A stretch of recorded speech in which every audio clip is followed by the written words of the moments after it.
最高人民法院有一个最新通知，紧急通知全国各级法院，严禁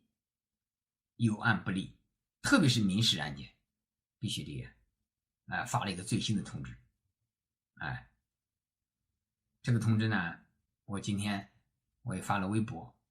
大家看到了，看的人比较多。我为什么发这个呢？因为我们有个，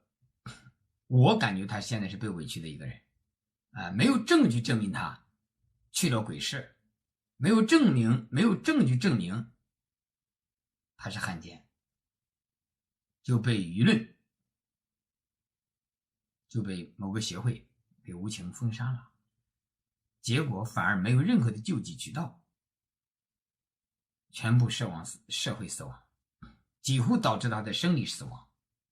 就这么一个事儿，是吧？没有救济的渠道，这可怕不可怕？判死刑的人还得一审二审呢。你看前两天判了一个四川的嘛，是哪一个？一男一女把他自己的亲生儿子和闺女推下楼去那个，判了死刑了嘛，是吧？但你判了死刑了，那个也是允许人，这是一审啊，将来还有二审，他不服的话，他可以上诉来，还可以给他一个救济渠道来。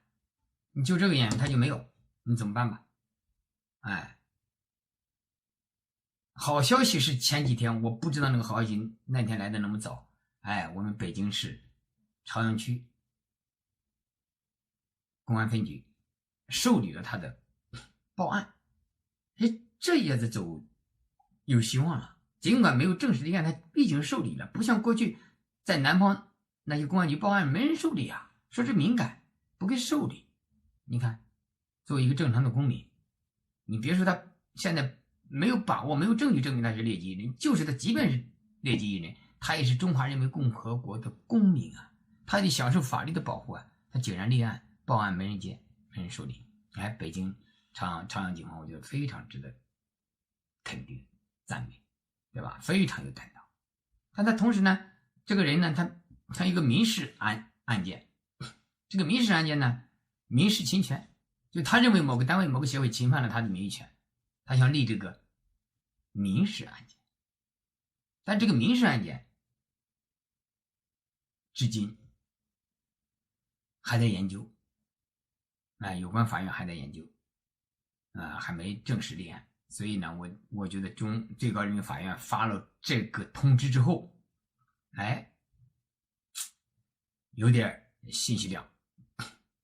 有点感觉，我又发了这个微博，是吧？我相信有关法院能看得到，我相信有关法院能够同样像北京朝阳分局那样的担当，迅速立案，迅速让受害人也好，犯罪嫌疑人也好，进入法律的判断、审判阶段，让法律去说话。他即便去了，即便有什么问题，让法律审判，让他说的心服口服，是吧？也让大众社会感觉到公平公正。你否则，你一个协会，你说谁劣迹就劣迹，说谁失德就失德，你自己又没有道德的规范，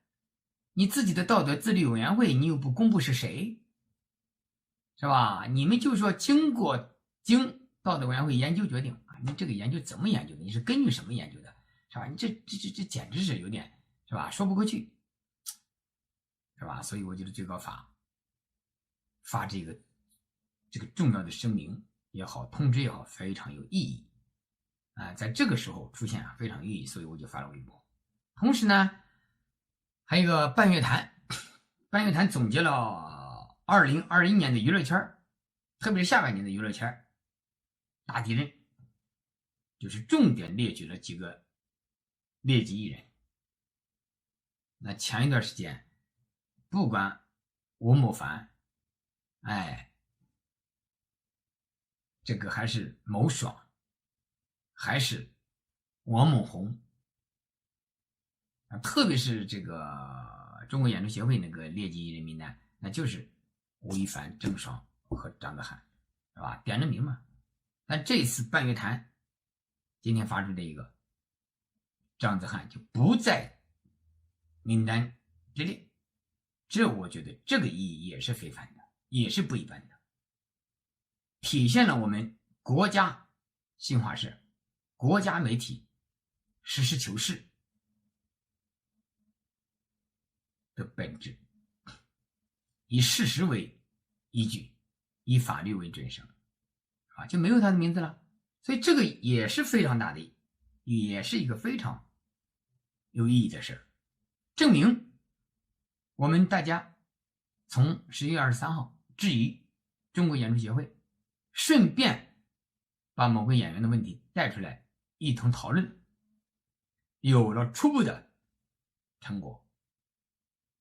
不管警方立案，还是法院正在研究受理民事案件，还是大媒体